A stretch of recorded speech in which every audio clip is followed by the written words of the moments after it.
چوسوے من گزر آری منے مسکیز ناداری فدائے نقش نالینت کنم جا یا رسول اللہ. حضور اگر آپ میرے گھر آئیں گے تو میں گنہگار بھی ہوں اور غریب بھی ہوں, کیا کروں گا؟ ارے جہاں آپ اپنی نالین رکھیں گے تو اس کا نشان پڑے گا, اس نشان پر اپنی جان کو ہی قربان کر دوں. چوسوے من گزر آری منے مسکیز ناداری فدائے نقش نالینت کنم جا یا رسول. تو سب کہے میرے یہاں بات دور نکل گئی. عرض کر کیا کرا, حضور نے نکیل چھوڑ دی, کہا یہ مامور من اللہ ہے, اللہ کی اس کو اللہ کا حکم ہے, اس کو یہ وہیں بیٹھے گی جائیں اس کو بیٹھے. اور دنیا نے دیکھا بھائی وہ اونٹنی تھی نا, اونٹنی تو کہیں بھی بیٹھ سکتی تھی, کسی یہودی کے کسی ظالم کے گھر جا کے بیٹھ جاتی اور معاذ اللہ وہ کہہ دے کہ میں نے نہیں بھی لینا حضور کو گھر میں, لیکن حضور جانتے تھے حضور بیٹھ گئے نا اس پر, وہ اور اونٹنیاں جو خطا کر سکتی ہے, جس پہ حضور بیٹھ جائیں, جان عصمت کا جسم جس سے مس ہو جائے اس اونٹنی سے خطا نہیں ہو سکتی. اور دنیا نے دیکھا وہ گئی اور سیدھا ابو ایوب انصاری کے دروازے پہ بیٹھ گئے. اب آپ بتائیں جان عصمت جس اونٹنی پر بیٹھ جائیں تو وہ اونٹنی خطا نہیں کرتی. ہائے ہائے ہائے. تو سید المعصومین کے قریب سے کبھی گناہ خطا, کبھی گناہ کا تصور بھی گزر سکتا ہے؟ نہیں, اور ہرگز نہیں, ہے نا. لیکن حضور جب نماز کا سلام پھرتے تو کیا کہتے ہیں؟ استغفر اللہ استغفر اللہ استغفر. آپ غور کریں, اس سے کیا پتا چلا, کیا معلوم ہوا, کیا پتا چلا؟ حضور نماز پڑھ کے استغفار کرتے. توجہ ہے آپ, اللہ کے رسول نماز پڑھ کے استغفار, اور ہم گناہ کر کے بھی. سوچو کہاں سید المعصومین کی نماز. حضور کا سو جانا بھی ہماری عبادتوں کی طرح نہیں ہے نا, ہماری عبادتیں حضور کی نیند کی طرح بھی نہیں ہو سکتی. ان کا سونا اور ہے. ارے عالم کا سونا اور ہے تو سید العالمین کے سونے کا عالم کیا ہو. تو حضور کیوں استغفار کرتے تھے نماز کے بعد؟ تعلیم امت کے لیے. پتا چلا اے بندے تو نماز کے لیے تو کھڑا ہے لیکن تو نماز پڑھنے کے قابل نہیں. تو نماز کی تلافی کے لیے بندہ استغفار کرے, توبہ کرے, اللہ جیسا حق تھا میں ویسا حق کی بات. تو آپ مجھے بتائیں مسلمانوں کہ جب بزرگان دین نیکیاں کر کے توبہ کرتے تھے اور اتنا ڈرتے تھے, اور ہم گناہ کر کے نہیں ڈرتے, تو یہ جو تباہیاں کیا ہے؟ تو میں بات سمیٹ لوں اپنی. کیا کہہ رہا تھا کہ آدمی جو کچھ کر رہا ہے, محنتیں کر رہا ہے, کوششیں کر رہا ہے, کاوشیں کر رہا ہے, کیوں کر رہا ہے؟ بچوں کا بھلا ہو, بچوں کا بھلا ہو. لیکن یاد رکھنا گناہ سے 7 پشتیں تباہ ہوتی. خاندان میں اگر ایک آدمی گناہ کرے نا 7 پشتیں تباہ. سن لیں حدیث الزواجر میں ابن حجر لکھتے ہیں, ساتھ میں کتاب کا حوالہ بھی پڑھ رہا ہوں تاکہ اگر آپ چیک کرنا چاہیں تو جا کے چیک کریں, مفہوم پڑھ. اللہ پاک فرماتا ہے حدیث قدسی میں کہ جب تم میں سے کوئی میری فرما برداری کرتا ہے تو میں اس کو اپنا محبوب بنا لیتا ہوں, اور پھر اللہ فرماتا ہے میں اس کو برکتیں عطا کرتا ہوں, بہت برکت دیتا ہوں, بہت برکت. اور یاد رکھنا ہمارے پاس کثرت ہے, برکت نہیں. اور کثرت اور برکت میں فرق ہے. کچھ لوگ کیا ہوتے ہیں میں کروڑ پتی ہوں, لکھ پتی ہوں, اربوں پتی ہوں, خربوں پتی ہوں. میرے بھائی تیرے پاس کثرت ہے, برکت نہیں. کثرت ہو کر بھی آدمی پریشان رہ سکتا ہے لیکن برکت میں آدمی پریشان. کثرت اور برکت کا فرق واضح صرف بہت مختصر میں پتا چلے گا. کتے درجنوں میں پیدا ہوتے ہیں, کثرت ہے. بکریاں 2-3 ہی پیدا ہوتی ہے, برکت ہے. تو آپ کو کہیں کتوں کا ریوڑ نظر نہیں آئے گا, آپ کو ریوڑ ہمیشہ بکریوں کا نظر آئے گا, جبکہ لاکھوں لاکھ روز ذبح ہوتی ہے بیچارے, برکت. دوسری بات سن لیں, یزید کم و بیش 8 بیٹے چھوڑ کے مرا تھا, کثرت تھی.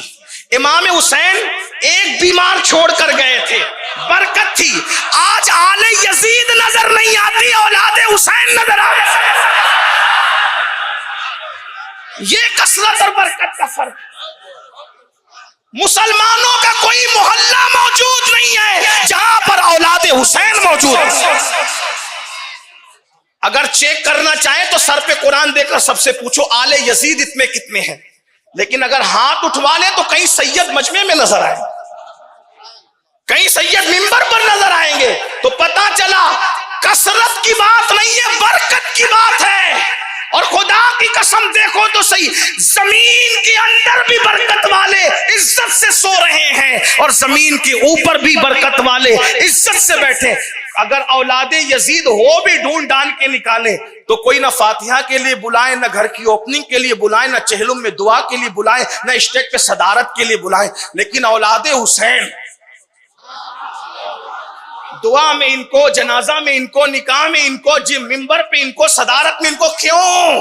کیونکہ جانتے یہ چہرے میں کیسا بھی ہو سکتا ہے لیکن اندر خون تو حسین کا ہی دوڑ رہا ہے۔